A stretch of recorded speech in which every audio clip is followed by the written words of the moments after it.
요한계시록 22장. 오늘은 좀 마지막 절까지 읽어야 돼요. 길게 6절부터 21절까지 같이 합독해서 읽습니다. 시작. 또 그가 내게 말하기를 이 말은 신실하고 참된지라 주 곧 선지자들의 영이 하나님이 그의 종들에게 반드시 속히 되어질 일을 보이시려고 그의 전사를 보내셨도다. 보라 내가 속히 오리니 이 두루마리의 예언의 말씀을 지키는 자는 복이 있으리라 하더라. 이것들을 보고 들은 자는 나 요한이니 내가 듣고 볼 때에 이 일을 내게 보이던 천사의 발 앞에 경배하려고 엎드렸더니 그가 내게 말하기를 나는 너와 내 형제 선지자들과 또 이 두루마리의 말을 지키는 자들과 함께 된 종이니 그리하지 말고 하나님께 경배하라 하더라. 또 내게 말하되 이 두루마리의 예언의 말씀을 임봉하지 말라. 때가 가까우니라.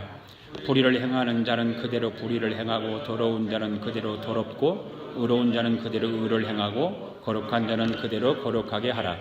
보라 내가 속히 오리니 내가 줄 상이 내가 있어 각 사람에게 그가 행한 대로 갚아주리라.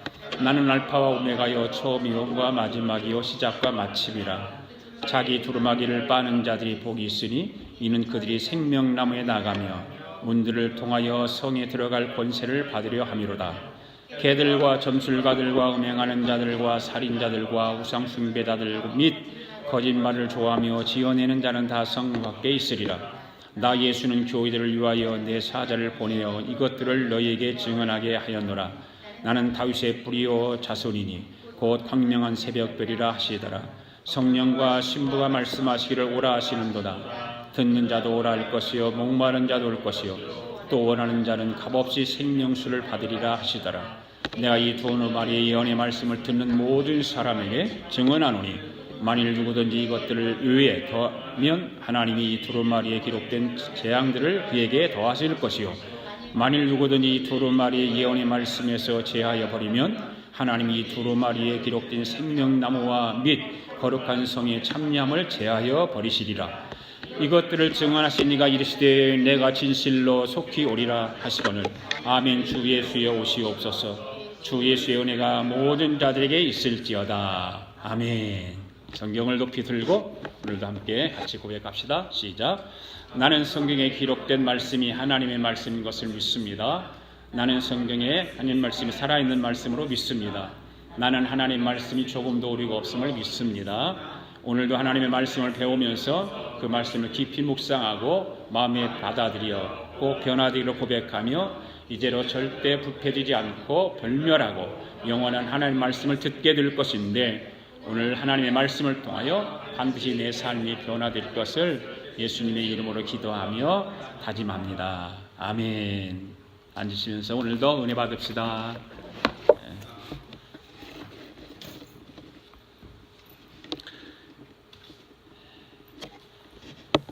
드디어 요한계시록 마지막 시간이 왔습니다.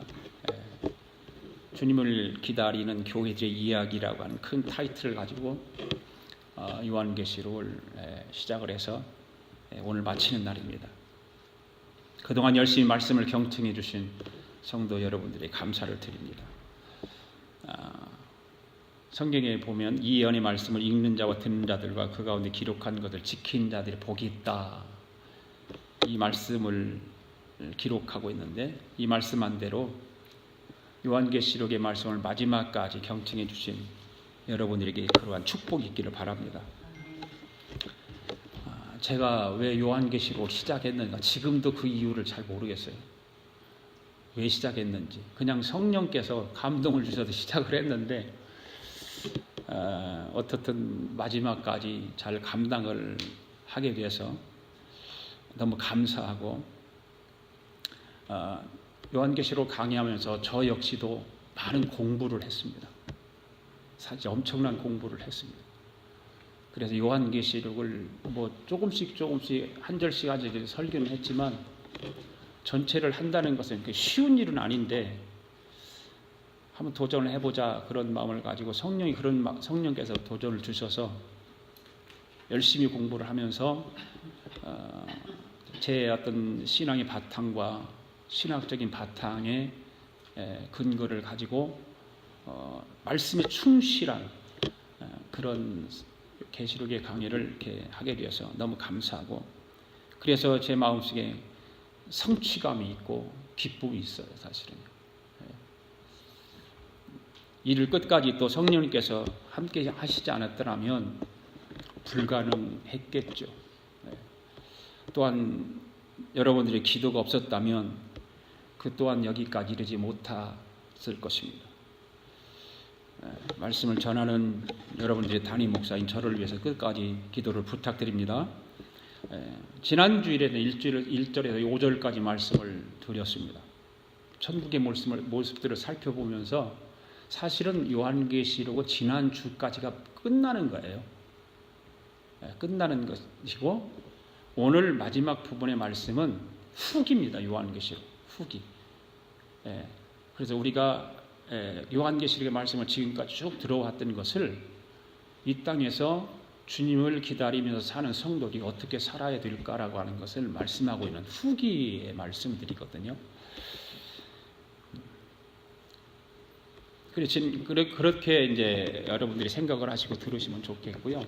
지난주에 말씀을 다시 한번 우리가 다시 또 살펴보기를 원합니다. 지난주의 말씀들이 어떤 모습들이었는가, 천국의 모습이 어떤 모습이었는가를 우리가 배웠잖아요. 첫 번째가 어떤 모습이었죠? 생명수 강이 있었다. 그런 말씀을 드렸죠.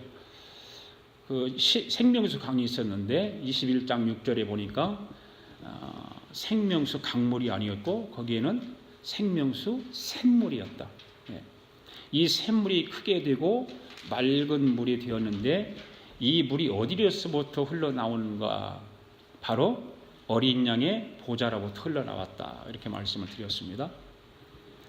22장에서 보니까 생명수 샘이 생명수 강이 되었죠. 이 생명수 강의 근원을 알아보기 위해서 구약성경을 우리가 찾아보았는데 어디를 읽어봤나요? 창세기를 읽어봤잖아요. 그죠? 창세기 2장 9절에서 14절까지 보니까 거기에 뭐가 나왔죠? 4대강이 나와. 4대강. 4대강 기억하나요? 무슨 강이에요? 말씀해 보세요. 유브라데. 뭐요? 디그리스강은 거기 안 나와요. 디그리스강 거기 안 나오고.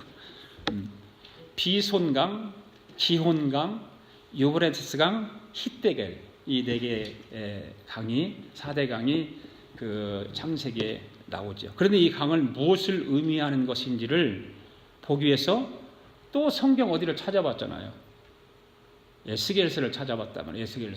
에스겔서 가서 보니까 이 강은 어떤 강이었어요? 되살리고 그 다음에 치유하는 재료로서 등장을 합니다. 그렇죠? 그런데 아직도 그 말씀들이 그 무엇을 의미하는 것을 잘 모르기 때문에 신약성경을 가서 찾아봤잖아요. 신약성경을 찾아봤는데 어디서 찾아봤어요? 요한복음에 가서 보았단 말이에요. 요한복음에서 보니까 뭐라고 그랬어요? 생명수 강이 뭐라고 그랬습니까? 성령이라고 해요. 성령. 생명수 강이 바로 성령을 의미했구나 라고 하는 것을 요한복음을 통해서 알게 되었습니다. 그러니까 성령님께서 이루실 구원의 회복과 은혜와 넘치는 복의 완성을 바로 강을 통해서 이루어내신다. 생명수 강이 그래서 천국에서 활짝 열리는 그런 모습을 보았죠. 그 다음에 두 번째는 강 우편에 있는 생명나무가 있었다고 했었잖아요. 여기서 생명나무는 말은 생명을 주는 나무다. 그렇게 말씀을 드렸습니다. 그래서 생명나무는 누구를 상징한다고요? 바로 예수 그리스도를 상징적으로 말하고 있는 것입니다. 예수님이 생명을 살리는 분이기 때문에. 그렇죠? 그 다음에 세 번째는 천국은 세세토록 뭐 하는 곳이다? 저와 여러분이 하나님 보좌 앞에서 왕노릇한다. 왕노릇. 할렐루야. 여러분 천국에서 왕노릇 할 것을 믿습니까? 오늘도 천국에서 왕노릇 할 것을 기대하면서 주님을 기다리는 교회들이 여기 마지막 49번째 50번까지 채워서 이거를 쪼개서 할까 그러다가 여기서 끝내기로 했어요. 작정을 하고. 상당히 오늘 말씀은 길잖아요. 상당히 많아요. 많은데 중요한 것 3가지만 우리가 다루기를 원해서 마지막을 이렇게 오늘 정리를 합니다. 오늘 마지막 시간에도 여러분들 정신을 바짝 차리고 말씀을 경청하시기 바랍니다. 그냥 졸음이 오는 사람은 아무 염려하지 말고 그냥 자세요. 자도 돼요. 예. 주님은 뭐라고 그래서 사랑하는 자에게 잠을 주시도다. 그렇기 때문에 그냥 자도 됩니다. 자, 오늘도 3가지 말씀을 드려야 되는데 우리가 오늘 말씀을 살펴보면서 주님의 오실 날을 기다리면서 오늘 살아가는 저와 여러분들이 어떤 태도를 가지고 또 책임을 다할 것인가라고 하는 거예요. 어떤 책임을 가지고 주님 오시는 그날까지 책임을 다할 것인가. 첫째로 예언의 말씀을 지키도록 해야 됩니다. 예언의 말씀. 6절과 7절 읽습니다. 시작. 또 그가 내게 말하기를 이 말은 진실하고 참된지라 주 곧 선지자들의 영이 하나님이 그의 종들에게 반드시 속히 되어질 일을 보이시려고 그의 천사를 보내셨도다. 보라 내가 속히 오리니 이 두루마리의 예언의 말씀을 지키는 자는 복이 있으리라 하더라. 아멘. 여러분 이 말씀을 함께 읽으면서 여러분들은 어떤 생각을 하셨습니까? 그냥 별 생각 없이 읽으셨겠죠. 하나님 말씀을 이렇게 읽고 듣는 태도를 어떤 책임감을 가지고 느끼지 않았나요? 어떤 그런 책임감. 하나님 말씀을 대할 때, 하나님 말씀을 읽을 때 태도와 책임감 이런 것들을 느끼지 않나요? 내가 왜 이런 말씀을 드리는가 하면 아까도 말씀드렸지만 요한계시록은 지난주에 끝나는 거예요. 그러면 남은 말씀들은 어떤 말이냐? 바로 요한계시록의 후기를 말하는데 우리가 하나님 말씀을 대할 때 그동안 하나님 말씀을 들었던 계시록의 말씀을 우리가 어떻게 할 것인가? 태도를 어떻게 하며 책임감을 어떻게 가질 것인가? 라고 하는 거예요. 그래서 첫 번째로 하나님 예언의 말씀을 뭐라고요? 지키도록 해야 된다. 지키도록 해야 된다. 여러분, 그래서 오늘 말씀 굉장히 중요해요. 잘 들어야 돼요. 여러분 하나님께서 말씀하시는 계시 가운데는 2가지 계시가 있죠. 보통 성도들에게 이런 뭐 잘 얘기 안 하는 건데 신학에서 배우는 건데 계시 있잖아요. 2가지 계시가 있잖아요. 일반 계시하고 특별 계시가 있어요. 하나님께서 하나님의 그 뜻을 드러내기 위해서 일반 계시를 보여주세요. 그리고 특별 계시도 나타내 보여주시죠. 일반 계시는 뭘까요? 우리가 살아가고 있는 이 우주 만물 전체가 하나님이 보여주시는 일반 계시예요. 그런데 우리는 그 우주 만물을 다 볼 수가 없잖아요. 그렇죠? 그래서 제일 쉬운 방법은 뭐예요?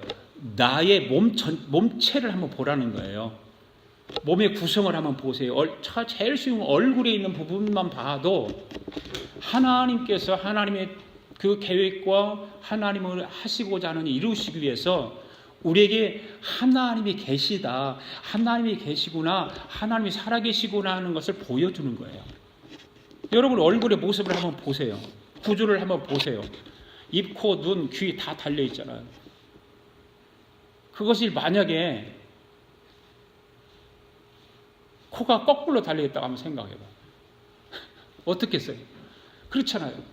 그런데 우리의 이 얼굴의 모습 구조가 얼마나 보기 좋게 달려있냐 이거 말이에요.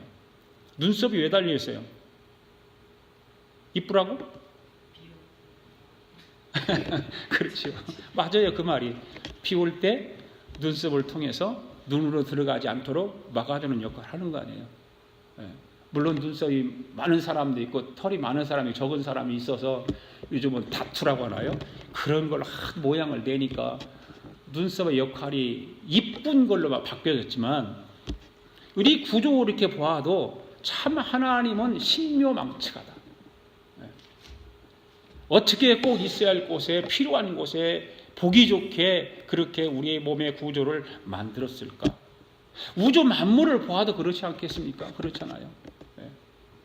모든 지구를 보아도 바로 하나님께서 그렇게 일반 계시를 통해서 우리에게 보여주시는 거예요. 여러분, 하나님의 계시는 보여주지 않으면 알 수가 없습니다. 그렇잖아요? 보여주지 않으면 알 수 없어요. 그러니 만약에 여러분이 지금 생각하고 있는 거 내가 알 수 있어요? 없잖아요. 그렇죠? 알 수 없어요.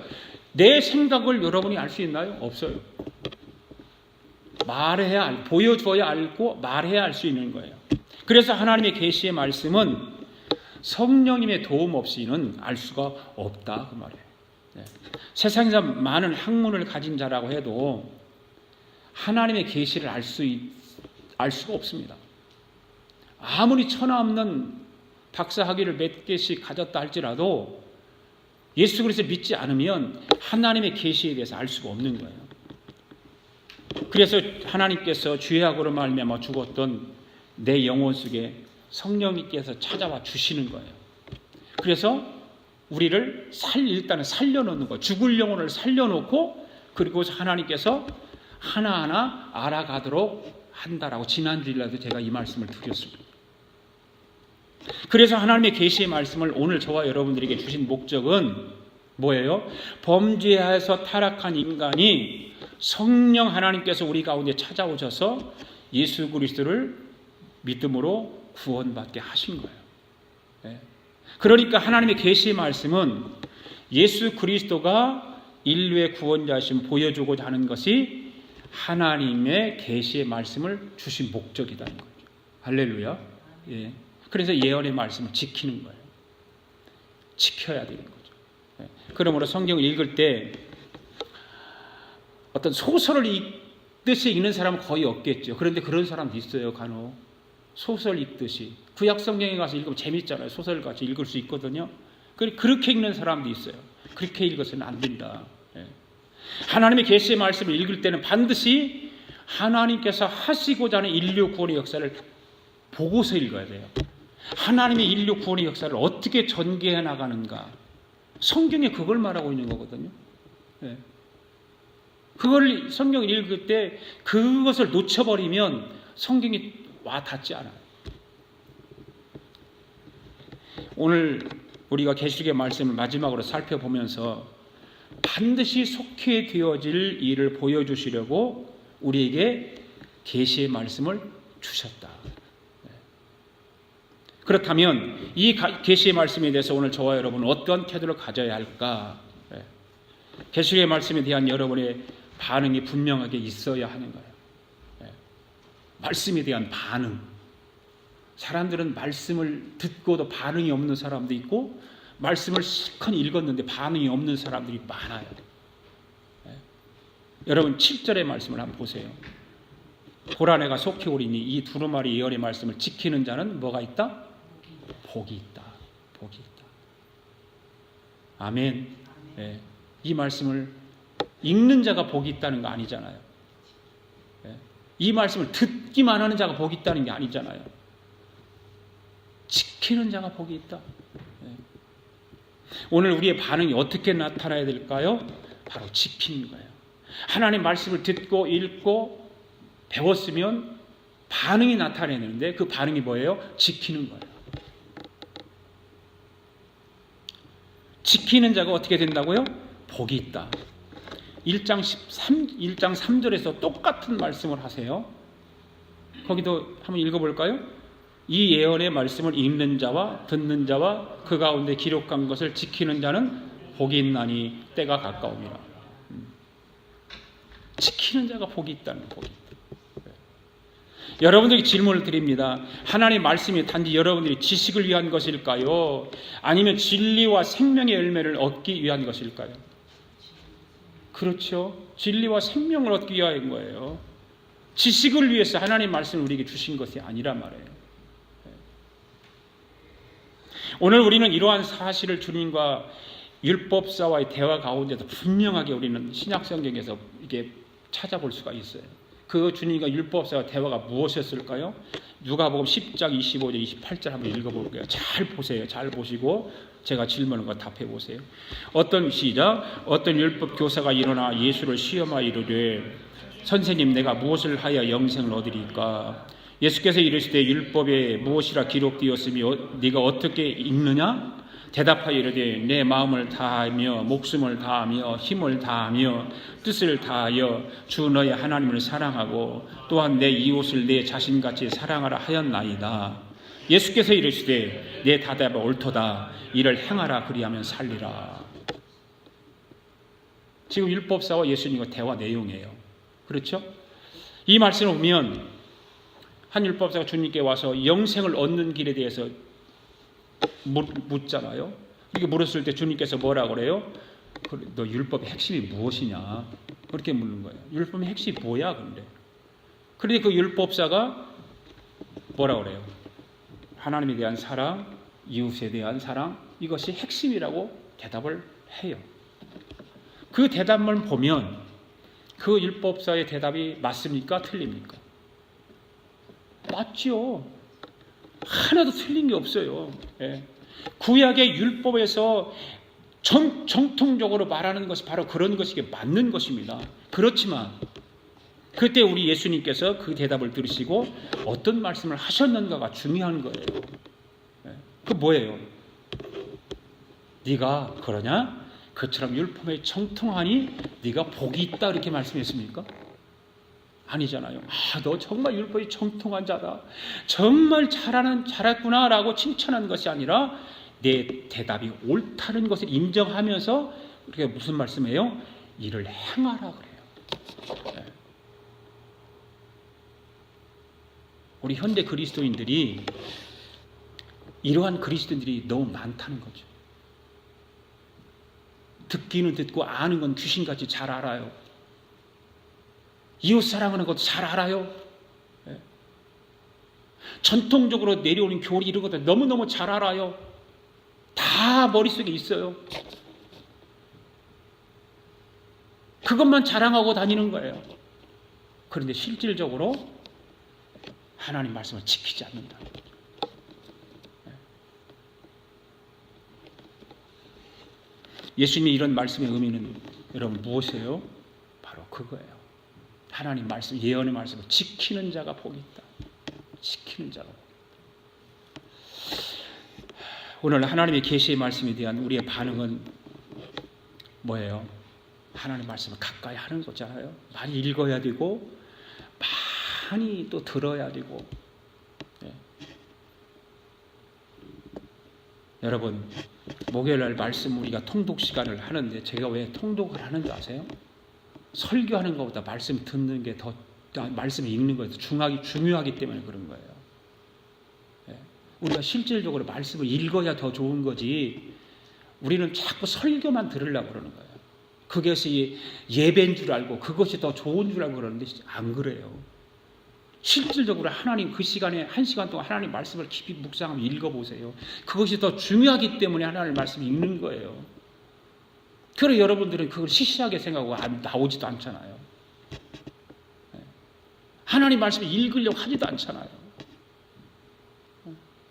우리의 반응이 그거예요. 하나님 말씀에 들었으면 반응이 그렇게 나타나야 되는 거예요.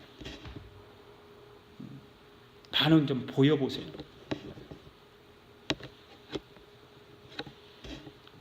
많이 듣는 것도 중요하고 그렇지만 많이 읽어야 지킬 수 있는 능력도 생기고 그렇지 않겠습니까?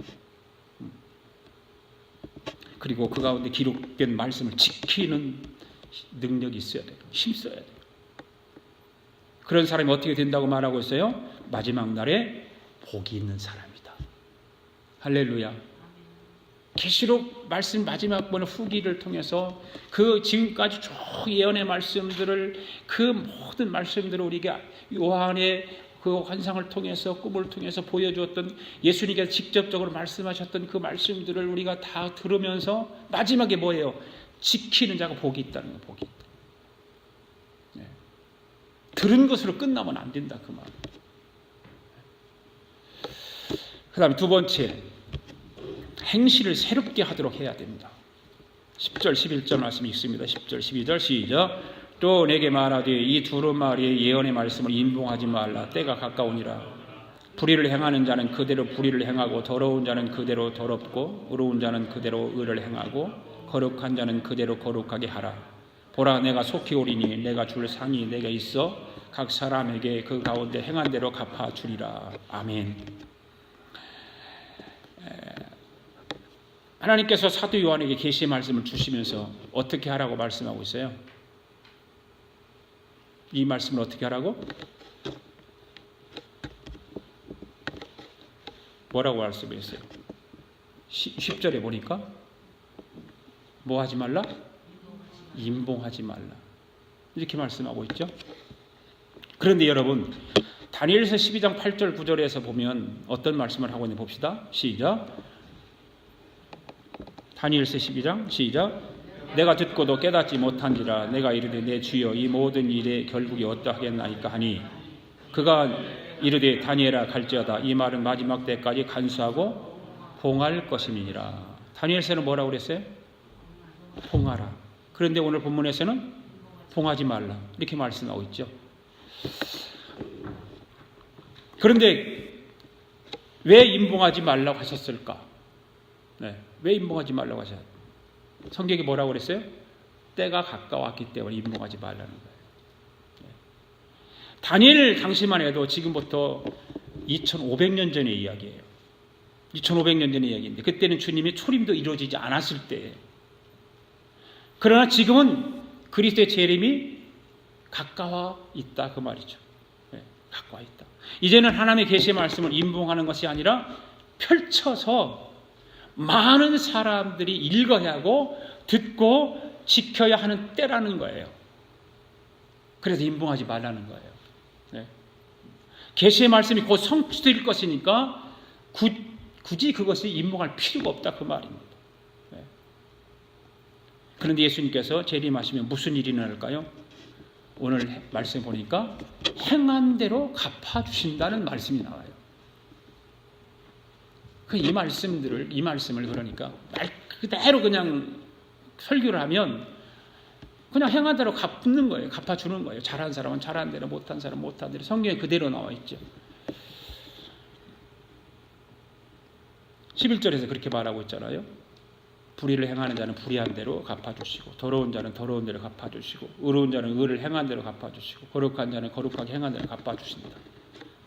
그런데 누가 더러운 자이고 누가 불의를 행한 자인지 여러분 알 수 있나요? 없잖아요. 알 수 없어요. 우리가 어떻게 알아요? 우리가 어떻게 판단을 해요? 주님이 다시 오시는 날, 즉 예수님이 재림하시는 날 거기에서 가려지기 때문에 그냥 놔두라는 거죠. 그냥 놔두라. 시골에 농사를 저는 많이 지어보지는 않았지만 이렇게 농사를 지면 벼가 있으면 벼가 자랄 때 보면 자라면서 그 옆에 뭐가 또 자라냐면 피라는 게 있잖아요. 피 아세요? 네, 피가 있어요. 벼하고 비슷해요. 자랄 때는 그게 열매가 맺혀 보면 다른데 자랄 때는 비슷해요. 그래서 뭐가 벼고 뭐가 피인지 몰라요. 그 농사 짓는 사람들은 알거든요. 그래 잘못 뽑다가 벼까지 뽑아버리는 경우가 상당히 많아요. 그리고 예수님께서 뭐라고 말씀하세요? 그냥 놔둬라. 열매를 거둘 때 다 안다. 이렇게 말씀을 하시잖아요. 우리는 알 수 없어요. 누가 택함 받은 자인지 모르기 때문에 그래서 우리는 뭔 일을 해야 돼요? 만나는 사람마다 예수 그리스도의 복음을 전파해야 되는 거예요. 할렐루야. 복음 전파 사명을 감당해야 되는 거예요. 바로 우리의 생시를 새롭게 해야 하는 이유가 여기 있는 것입니다. 생시를 새롭게 하라는 말이 어렵게 우리가 나쁜 짓 하고 거짓말하고 이런 것도 맞겠지요. 그런데 더 중요한 말은 행실을 새롭게 하라는 말은 그동안에 복음 전파하지 못했던 그런 삶을 이제는 복음 전파의 삶으로 변화시켜라. 바로 행실을 새롭게 하라 그 말이에요. 그리고 13절 15절 봅시다. 시작. 나는 알파와 오메가요 처음과 마지막이요 시작과 마침이라. 자기 두루마기를 빠는 자들이 복이 있으니 이는 그들이 생명나무에 나가며 문들을 통하여 성에 들어갈 권세를 받으려 함이로다. 개들과 점술가들과 음행하는 자들과 살인자들과 우상 숭배자들과 거짓말을 좋아하며 지내는 자는 다 성밖에 있으리라. 아멘. 여러분 13절에 뭔 말씀을 하고 있죠? 나는 알파 오메가요 처음과 나중이요 시작과 마침이라. 이 말씀을 지난주 21장을 할 때 우리 배웠습니다. 그런데 왜 이 말씀을 또 하실까? 왜 여기서 또 하실까? 자, 오늘 우리는 이 땅을 살아가면서 세상이 우리를 향해서 내리는 판단, 어떤 결정이 결코 옳은 그런 것도 최종적인 것도 아니라는 거죠. 그렇기 때문에 우리는 어떠한 경우에도 흔들리지 말아라 그 말이에요. 흔들리지 말아라. 세상 사람들이 우리를 보고 판단하고 결정하고 이런 일들이 너무 많잖아요. 그런데 거기에다 두려움할 필요 없고 그것이 최종적인 판단이 아니기 때문에 흔들리지 말아라. 왜냐하면 인생의 최종적인 판단은 누구만 하실 수 있어요? 하나님만 하실 수 있죠. 하나님은 만유의 창조자시요 심판자시는 어린 양 예수 그리스도에 의해서 결정된다는 사실을 우리는 이미 알고 있잖아요. 그러니까 행위로 모든 것이 결정되는 것이 아니라 우리의 자격 조건은 부족하고 보잘것없다 할지라도 예수 그리스도의 보혈의 공로와 사랑을 통한 은혜가 바로 오늘 본문에서 말하는 알파와 오메가라 이렇게 말하는 거죠. 그러니까 너희를 내가 알파와 오메가가 된 것처럼 너희도 내가 알파와 오메가가 되게 할 것이다 그 말이에요. 이 약속을 그렇게 하시는 거예요. 그렇다면 오늘 우리는 무엇을 어떻게 해야 되느냐 그 말이에요. 14절에 보니까 뭐라고 그랬어요? 두루마리를 빠는 자들이 복이 있다 이런 말씀을 하고 있어요. 이 말씀은 무슨 말씀일까요? 알파 오메가가 되게 하실 텐데 저와 여러분 하나님께서 알파와 오메가가 되게 하실 텐데 그 약속을 따르기 위해서 우리 자신을 돌아보라 그 말이에요. 그리고 하나님께서 계시의 말씀을 하셨는데 그 계시의 말씀에 순종하지 못해서 나의 삶과 영혼이 더럽혀진 상태로는 오실 신랑을 주님을 맞이할 신부 역할을 바르게 감당할 수 없기 때문에 그러려면 어떻게 해야 돼요? 우리 행실을 거룩하기 위해서 잘못한 것을 회개해야 되지 않겠습니까? 바로 빤다는 말은 바로 그 말이에요. 회개해서 신부의 역할을 바르게 감당하라 그 말입니다. 주님 오실 날 우리는 신부로서의 역할이 있잖아요. 그렇잖아요. 신랑을 맞이하기 위해서 신부의 역할이 있듯이 신랑 되시는 우리 예수님이 오실 때 신부된 우리의 역할이 있다 그 말이에요. 그 역할을 감당하기 위해서 우리 영혼이 더럽혀진 상태로는 신부를 맞이할 수 없잖아요. 그렇잖아요. 깨끗하고 정결하게 하기 위해서 나를 돌아보면서 내가 잘못하고 죄진 거 있으면 회개하고 신랑 되신 주님을 맞이해야 된다 그 말이죠. 여러분 신앙생활을 하는 사람들이 왜 흔들릴까요? 왜 왔다 갔다 흔들리고 막 아유 교회 떠나고 싶고 막 아유 오늘은 교회 가기도 싫고 목사의 설교가 마음에 안 들어서 그럴까요? 목사가 목회를 잘못해서 그럴까요? 뭐 그런 이유도 되겠죠. 흔들리는 이유가 뭐 교회에 문제가 있는 것 그것이 뭐 해당이 될 것이고. 그런데 그보다 더 중요한 것은 뭐냐면 하나님 말씀하시는 그 계시 가운데 역사하시는 하나님이 내게 어떤 분인가를 모르기 때문에 그런 거예요.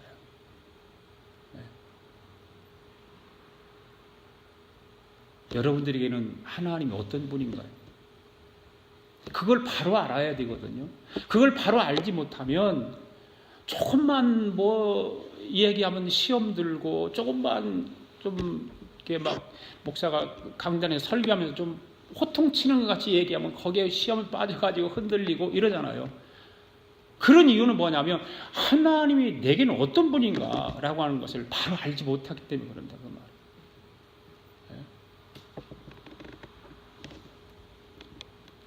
예수 그리스도 십자가가 여러분과는 어떤 관계입니까? 그런 걸 우리는 온전히 알아야 돼요. 하나님은 나에게는 어떤 분이고 예수 그리스도께서 십자가에 달려 돌아가셨는데 그 예수 그리스도 십자가와 나와는 어떤 관계인가? 그걸 알아야 되죠. 알아야죠. 여러분 하나님 말씀을 살아있음을 믿습니까? 예. 그래 시브리서 보니까 하나님 말씀은 영과 혼과 골수를 쪼갠다고 그랬잖아요. 예. 그러니까 어떻게 해야 될까요? 말씀을 가까이 해야 돼요. 가까이. 아멘. 예. 요즘은 말씀을 떠나서 가까이 해야 될 것 너무나 많은 세상에서 우리가 살아가는 건 맞아요. 그걸 다 빼앗아가요. 말씀을 가까이 해야 될 그 시간에 다른 걸 하도록 우리를 빼앗아가는, 훔쳐버려. 마귀들이 그것을 자꾸 우리를 그렇게 몰아가는 거예요. 틈만 나면 성경을 매일 그렇게 보라는 것은 아니지만 성경 볼 시간을 정해놓고 성경을 좀 읽으면 좋을 텐데 그 시간마저도 만들어 놓지 못하고 온통 다른 것에 빼앗기고 살아가는 세상에 우리가 살고 있는 건 사실이에요. 그렇지만 하나님이 나와의 어떤 관계인가, 예수 그리스도의 십자가가 나와의 어떤 관계인가를 바로 안다면 단 30분이라도 하나님 말씀을 읽는 시간을 만들어 놓고 그 말씀을 읽어야 되는 것이 당연한 거거든요. 우리 아가페 교회 여러분들 하나님 말씀을 가까이 할 수 있기를 바랍니다. 하나님 말씀을 부지런히 읽어야 됩니다. 신랑 되시는 우리 예수님을 맞이할 준비를 새롭게 해야 되고 신랑을 기다리는 신부와 같이 행실을 새롭게 하는 성도들 되기를 바랍니다. 이것이 요한계시록의 후기의 말씀들이 우리에게 부탁하는 말씀들이거든요. 행실을 새롭게 하라는 행실. 18절 19절 말씀 또 읽습니다. 시작. 내가 이 두루마리의 예언의 말씀을 듣는 모든 사람에게 증언하노니 만일 누구든지 이것들 위에 더하면 하나님이 이 두루마리에 기록된 재앙들을 그에게 더하실 것이요 만일 누구든지 이 두루마리 예언의 말씀에서 제하여 버리면 하나님이 이 두루마리에 기록된 생명나무와 및 거룩한 성의 참여함을 제하여 버리시리라. 아멘. 이 말씀은 우리에게 어떤 교훈을 줍니까? 하나님 말씀의 중요성을 말하거든요. 하나님 말씀의 중요성. 하나님 말씀이 얼마나 중요한가. 그래서 제하여 버리지 말라. 더하지도 말고 빼지도 말라 그 말이에요. 하나님 말씀대로만 목회자에게는 말씀대로 전하라는 거고 듣는 성도들에게 말씀대로만 살아라는 거예요. 하나님 말씀의 중요성. 그리고 하나님 말씀을 하나님 말씀으로 들으라 그 말이에요. 아멘. 하나님 말씀으로 다른 것으로 듣지 말라는 거예요. 거기에 내 생각을 넣어가지고서 듣지 말라는 거예요. 하나님 말씀 그대로 들으라는 거예요. 그리고 우리는 하나님 말씀 듣는 귀도 열려야 돼요. 거기에 자꾸 듣는 귀가 하나님 말씀을 듣지 않고 내 생각을 가미시켜서 그거를 왜 저렇게 얘기를 할까? 하나님 말씀이 이거 아닌데? 이렇게 듣는단 말이에요. 말씀 그대로 가감없이 하나님 말씀을 들려지는 듣는 귀가 있으면 반드시 하나님이 축복하십니다. 네. 그러나 듣는 귀가 없으면 그 사람은 결국 듣는 귀가 막혀있기 때문에 멸망당하는 거예요. 네. 말씀에 끊어지는 그 삶이 얼마나 불쌍해요. 말씀이 그냥 단절되어 버리고 끊어진다고 생각해 보세요. 내 삶 속에 내가 신앙생활 속에서 하나님 말씀이 끊어진다고 한번 생각해 보세요. 단절된다고 생각해 보세요. 귀가 꽉 막혀 있다고 생각해 보세요. 아무리 하나님 말씀을 읽어도 그 말씀이 뭔지 모르고 들어도 그 말씀이 들어오지도 않고 답답하죠. 여러분 우리가 중요한 기도 제목 중에 하나가 뭡니까? 바로 이런 기도죠. 하나님 저의 마음이 열린 마음이 되게 해주시고 저의 귀가 듣는 귀가 해달라고 기도해야 돼요. 하나님 말씀을 열린 마음으로 들어야 돼요. 어떤 사람은요 하나님 말씀을 들을 탁 닫고 들어요.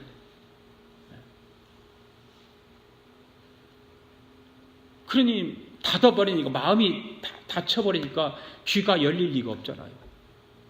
그냥 우리말에 귀뚱으로 듣는다는 말이 있잖아. 그 귀뚱으로 듣는 거야. 귀뚱으로. 마음이 닫아버리니까.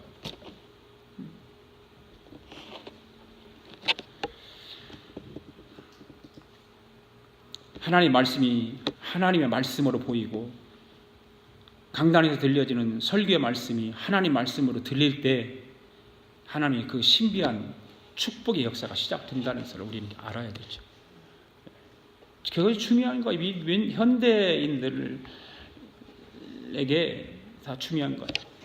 미국이 자꾸만 하나님 말씀을 가르치지 못하게 하고 복음 전하지 못하게 하고 구원에 대한 이야기도 못하게 하고 더 심각해지거든요.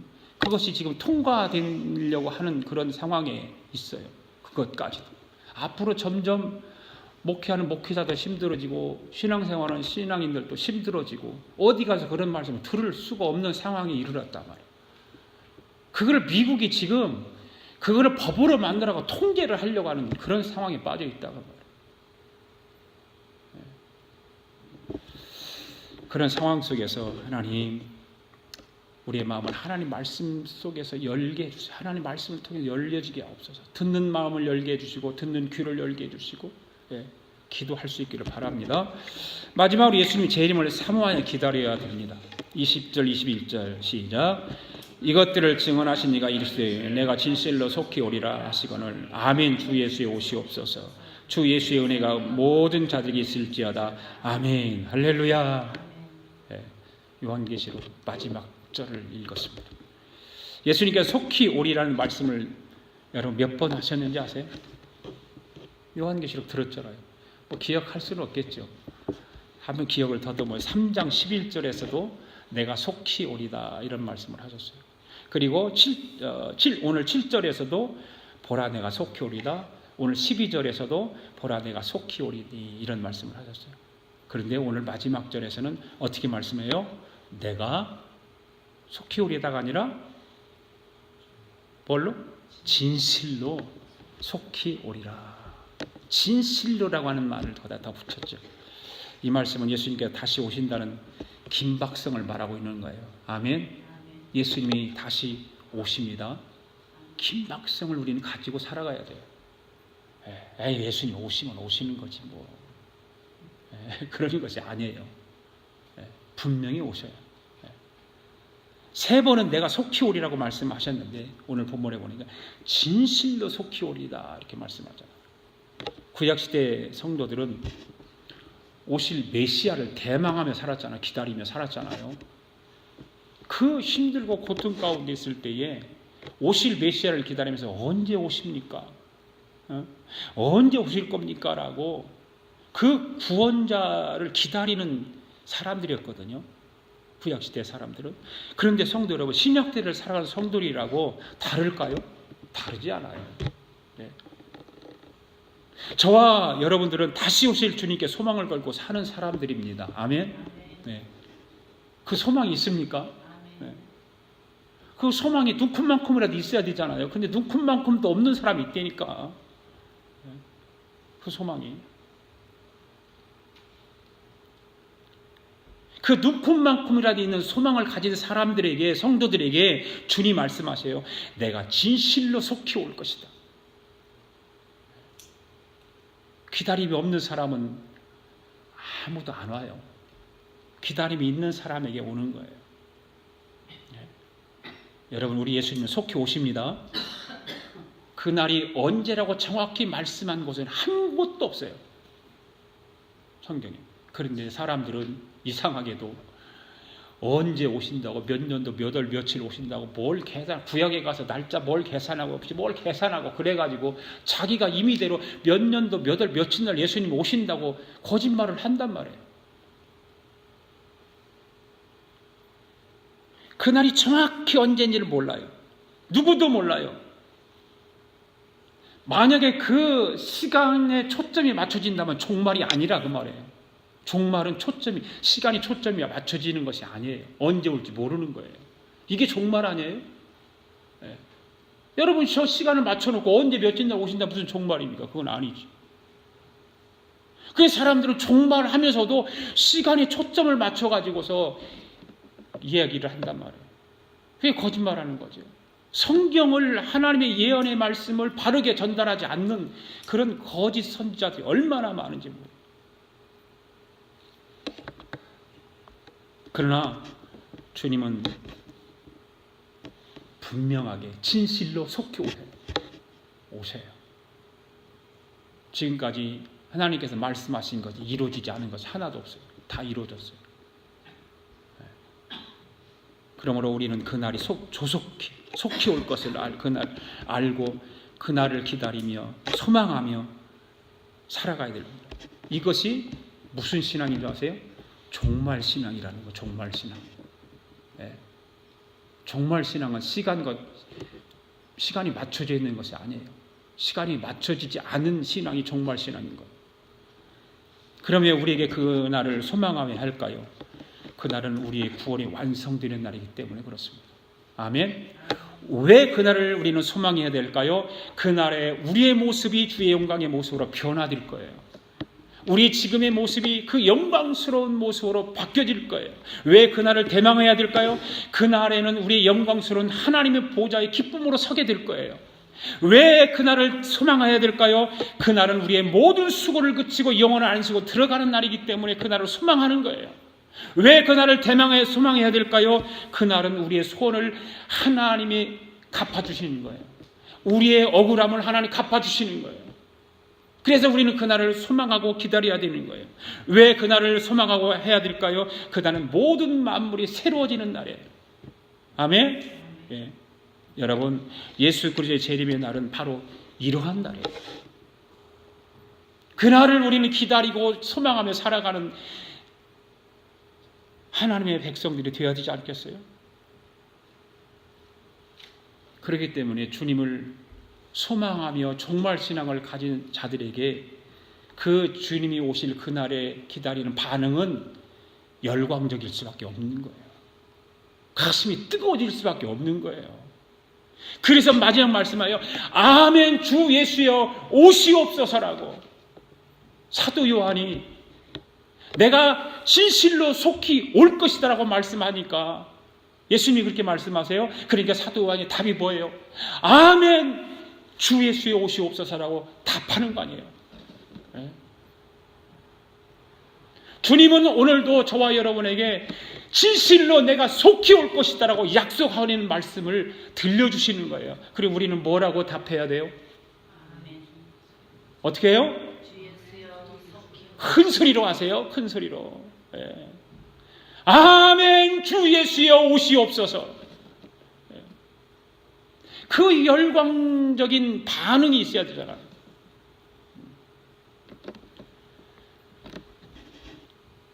신랑이 오기만을 기다리는 신부의 모습을 얼마나 그 간절함이 있습니까? 그 막 가슴이 두근두근 뛰고 막 신랑이 오기를 기다리는 신부의 모습 상상해 보세요. 연애해 볼 때 여러분 연애해 봤으니까 다 알잖아요. 내가 사랑하는 사람을 만나러 가려면 막 두근두근거려. 그런 거 있잖아요. 그런 좀 모습이 우리는 그런 모습을 가지고 살아야 되는데 또 세상이 그냥 우리를 망가뜨려 놔가지고 그런 모습이 없다고. 초대교회 성도들은 예배 때마다 성도 간에 만날 때마다 이런 말을 했다잖아요. 주께서 오셔야 합니다. 주님께서 꼭 오셔야 됩니다. 그래야 우리의 소원이 이루어집니다. 이렇게 인사했대요. 얼마나 주님을 기다리는 소망이 뜨거웠으면 성도들끼리 만나면 그런 인사를 했겠어요. 그러면서 그리스도의 재림이 기독교 신앙이 그렇기 때문에 핵심이다. 예. 주님이 오시는 그 재림 신앙이 기독교 핵심이다. 주의 재림을 기다리는 것은 기독교의 신앙의 심장입니다. 심장. 예. 그렇다면 여러분은 과연 그리스도의 재림을 간절히 사모하고 있습니까? 아멘. 아까 찬양했잖아요. 마라나타 주 예수여 어서 오시옵소서 찬양했잖아요. 예. 그렇게 찬양과 외침을 했던 초대교회 성도들의 심장은 우리도 같아야 되지 않겠어요? 그렇잖아요. 우리도 똑같아야 돼요. 그 심장을 가져야 돼요. 그 재림을 사모하는 뜨거움이 있어야 되는 거예요. 아멘. 이 한 주간도 영원한 하나님 나라의 소망을 두고 속히 주님이 오시기를 간구하면서 하나님 나라에 합당한 자로 인정받도록 믿음을 지키며 주님 말씀에 순종하는 삶을 살아가는 저와 여러분들 될 수 있기를 바랍니다. 이것으로 주님을 기다린 교회들 이야기를 이제 마칩니다. 다 일어나셔서 함께 주님 다시 오실 때까지 찬양 부르면서 하나님 앞에 11조와 예물을 올려드립니다.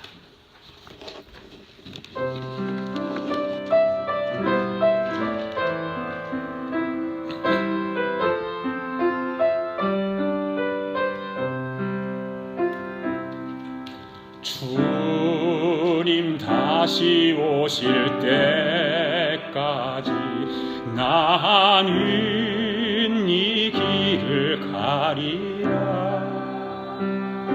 좁은 길 나의 십자가 지고 나의 가는 이 길 끝에서 나는 주님을 보리라. 영광의 내 주님 나를 맞아주시리. 아멘. 주님 다시 오실 때까지 나는 일어나 달려가리라. 주의 영광 온 땅 덮을 때 나는 일어나 회하리.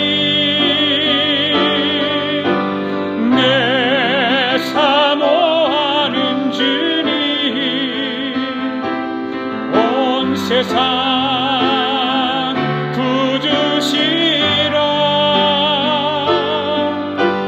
내 사모하는 주님 영광의 왕이시라. 다시 한번 주님 다시 오실 때까지 주님 다시 오실 때까지 나는 이 길을 가리라. 좁은 길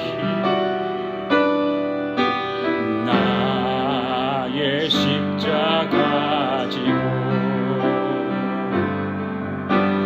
나의 가는 이 길 끝에서 나는 주님을 보리라.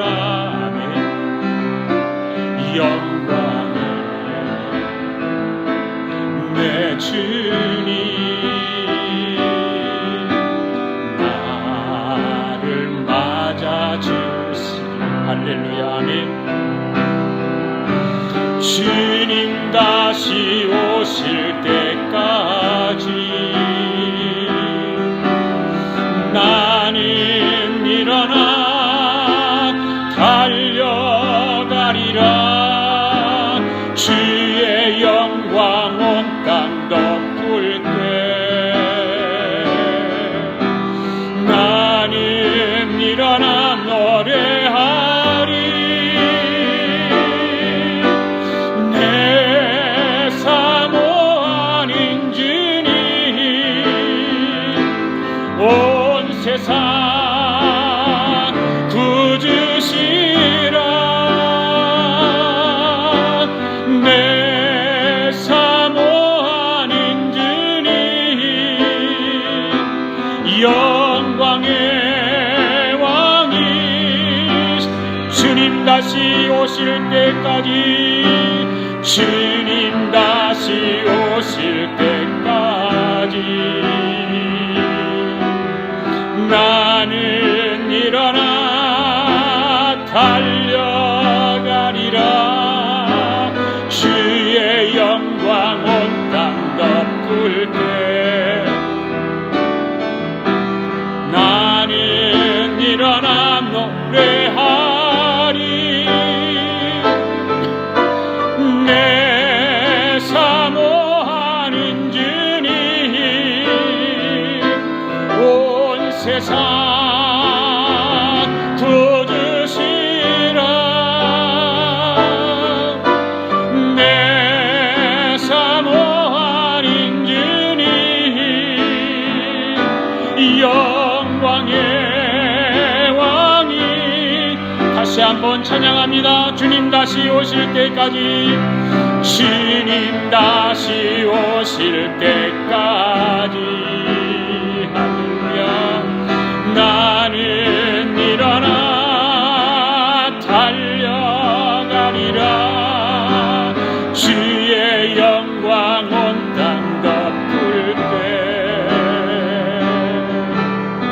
나는 일어나 노래하리. 내 사모하는 주님 온 세상 구주시라. 내 사모하는 주님 영광의 왕이, 영광의 왕이시라. 영광의